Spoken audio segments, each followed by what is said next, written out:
parce qu'il y a certains frères et sœurs qui sont là où ils en sont, mais qui soutiennent que on ne peut pas perdre son salut, etc. Que quand on est avec Christ et qu'on croit en ce qu'il a fait, eh ben c'est bon, c'est acquis. Mais il y a ceux qui se réfèrent à ces paroles et qui les connaissent, mais qui ne les mettent pas en pratique. Mais connaître la parole de Christ sans la mettre en pratique, ce n'est pas la connaître. C'est comme quand certains vous disent « je sais, je sais ». J'ai entendu un jour que savoir sans faire n'est pas savoir. Quand on dit « je sais », c'est qu'on pratique cette chose. Sinon, on peut dire « je sais » de la bouche. La vérité, c'est que ton comportement montre que tu ne sais pas grand-chose de ce que tu dis savoir. Je vous invite vraiment à méditer sur ça et à le mettre en pratique.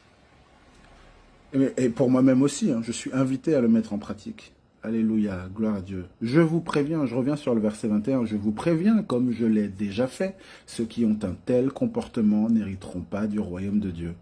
Se faire connaître à Dieu, c'est rentrer dans sa vie et dans ses voies. Se faire connaître de Dieu. C'est comme ça que Dieu peut dire, lui, je le connais, il est dans mon sein, il est avec moi. Il est un des miens. Mais si vous n'êtes pas dans son comportement, dans son enseignement, vous n'êtes pas l'un des siens au jour de son retour.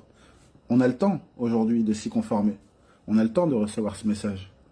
Mais est-ce qu'on l'a reçu et mis en pratique? C'est ça aussi. Voilà. Troisième passage, Hébreux 12, versets 6 à 17. En effet, le Seigneur corrige celui qu'il aime, et il punit tous ceux qu'il reconnaît comme ses fils. Supportez la correction, c'est comme des fils que Dieu vous traite.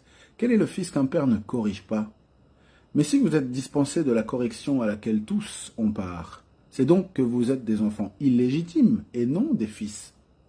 D'ailleurs, puisque nos pères terrestres nous ont corrigés et que nous les avons respectés, ne devons-nous pas d'autant plus nous soumettre à notre Père céleste pour avoir la vie?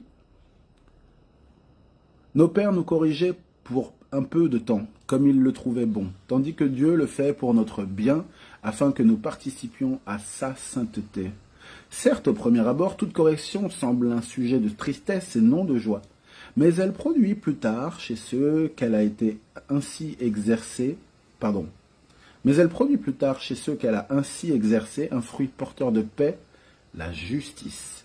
Fortifiez donc vos mains défaillantes et vos genoux flageolants, et faites des voies droites pour vos pieds, afin que ce qui est boiteux ne se démette pas, mais plutôt soit guéri. Recherchez la paix avec tous et la progression dans la sainteté, qu'on appelle aussi sanctification. Sans elle, personne ne verra le Seigneur.